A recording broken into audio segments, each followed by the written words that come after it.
Good evening, my friends. Here I am once again, bringing you everything about our Detroit Lions. Go ahead and hit that like button, click the notification bell so you won't miss a single update, because here we speak straight from the blue and silver heart. So get comfortable, because now it's time to dive right into the topic. Go Lions! Could this be the week when Lions fans see a shakeup in the secondary? That's the question that has dominated talk since Dan Campbell's appearance on 97.1 The Ticket, where the head coach addressed the struggles of rookie cornerback Terrion Arnold. The numbers don't lie. According to Pro Football Focus, out of 83 cornerbacks who have played at least 100 snaps, Arnold ranks 77th in pass coverage. That's 6th from the bottom. For a first-round pick who is expected to be a plug-and-play impact player, it's not the kind of start that builds confidence. Against Baltimore on Monday night, Arnold did show improvement in the second half, holding up better against receivers like Zay Flowers and Tez Walker. But in the first half, he was exposed, most notably with a defensive pass interference penalty in the end zone while covering DeAndre Hopkins. Mistakes like that stand out, and in a league where every possession matters, they can swing games. Campbell didn't shy away from the criticism, but he also didn't throw his young player under the bus. He's a young player and he's working at it, and he's going to get better, Campbell said. We're just going to keep working through it. But then came the telling line. We'll probably use Amik on some stuff too. Amik's a good player, so we're going to mix it up a little bit. That's Amik Robertson, last season's late-season bright spot, who filled in admirably when Carlton Davis went down. Robertson has been the Lions' nickelback, logging only 51 defensive snaps through 3 games, but when he's on the field, he's made plays. Now Campbell is signaling that Robertson may see more action on the outside, potentially cutting into Arnold's snaps. The reality is clear. The Lions are 2-1, coming off a big win over the Ravens, and the team can't afford to wait around for a rookie to figure things out while the season is on the line. They are chasing wins every week, chasing a chance to make the run that has eluded this franchise for decades. If that means Arnold sits while Robertson gets more burn, then that's the price of competition. Campbell knows it, Brad Holmes knows it, and the locker room knows it too. This team is built to win now. Look at how the defense is structured in base packages. Aiden Hutchinson, DJ Reader, Tyreek Williams, and Al-Quadin Muhammad up front. Linebackers Derek Barnes, who Campbell praised heavily this week, Jack Campbell, and Alex Anzalone roaming behind them. In the secondary, it's Arnold and DJ Reed outside, with Kirby Joseph and Brian Branch holding down the safety spots. Robertson isn't part of that base defense, but when teams spread the field with 3 or 4 receivers, he's the one who comes in. And here's the key, Detroit has options. Branch can slide up into the slot when needed, opening more opportunities to tweak coverage responsibilities. That flexibility makes Robertson more valuable,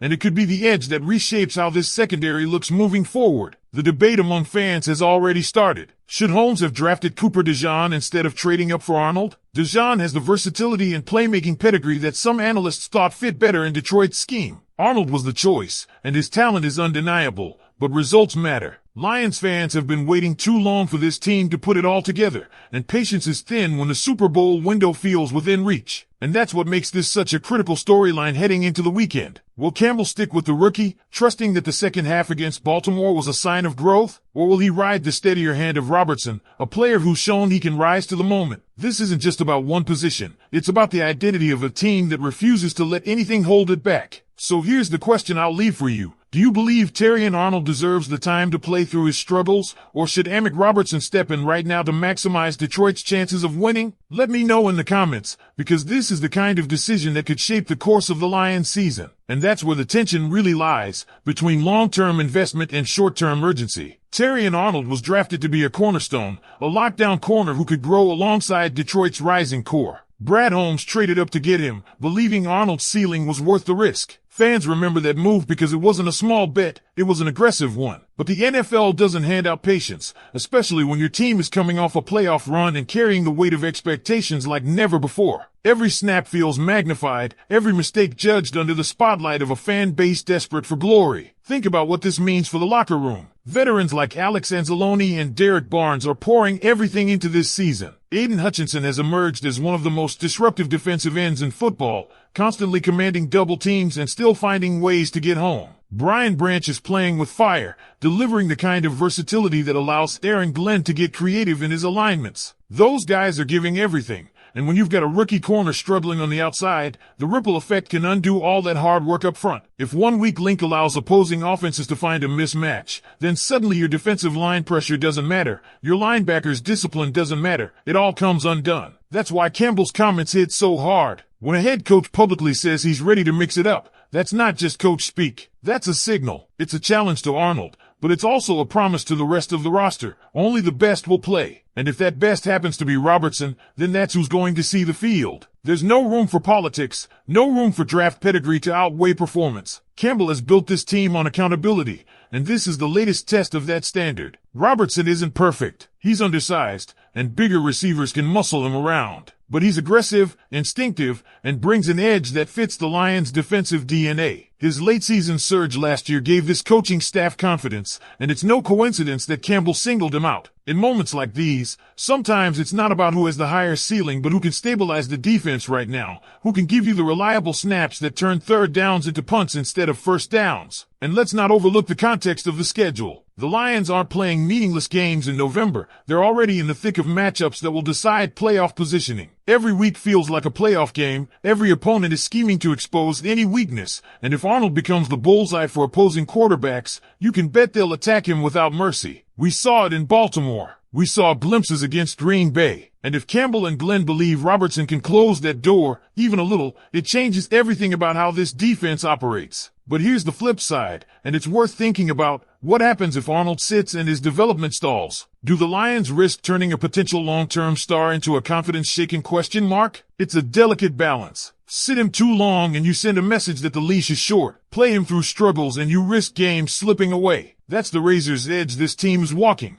and it's why fans are so split on the issue. It's not just about one player, it's about the trajectory of the season, the future of the secondary, and the message this coaching staff sends to everyone in the locker room. And that's why I want to hear from you. Do the Lions ride with Arnold through the growing pains, or do they turn the page, lean on Robertson, and make winning right now the absolute priority? Drop your thoughts below, because this decision might define how far Detroit can go this year. What makes this even more compelling is the way the Lions' identity has been shaped under Dan Campbell. From day one, his message has been about grit, about doing whatever it takes to put the team in position to win. This isn't a franchise that's going to be satisfied with developmental years anymore. That mindset might have been acceptable in the past when the Lions were rebuilding from scratch. But now, not a chance. This roster has been carefully built by Brad Holmes, layer by layer, with a perfect blend of veterans and young talent. Every move screams urgency. Every move says, the time is now. So when Campbell talks about mixing and Amick Robertson, fans should hear the subtext.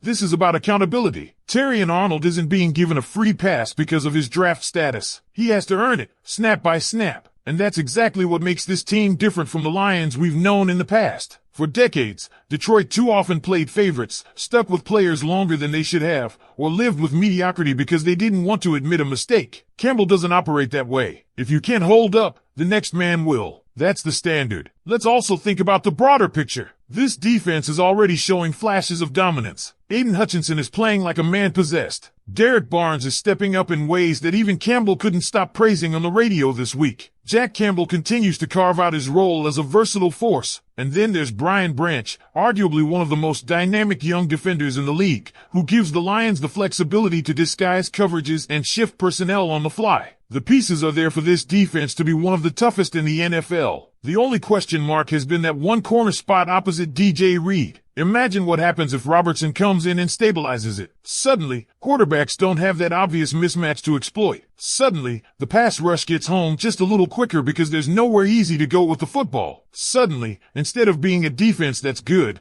you're talking about a defense that can be great, one that wins you games in January. That's how thin the margin is. One change in personnel, one switch in the rotation, can be the difference between a playoff appearance and a playoff run. But again, there's no ignoring the long-term implications. Arnold isn't just some mid-round flyer. He's a first-round investment. The Lions didn't just draft him, they traded up for him. That tells you how strongly Holmes and his staff believed in his potential. The raw tools are there: speed, length, instincts. You don't make that move unless you think this guy can be a cornerstone. So the decision to pull him off the field, even in part, is massive. It's not just about who's playing better today. It's about what you're willing to risk tomorrow. That's where this gets emotional for fans, too. Because Lions supporters have lived through decades of tomorrow. They've heard all about building for the future, waiting for prospects to develop, promising that the payoff will come down the line. And for the first time in a long, long time, the payoff feels like it's here right now. That's why the idea of sitting Arnold isn't seen as giving up on him, it's seen as doubling down on winning, finally putting the present above everything else. So the debate rages on. Do you lean into Robertson's consistency,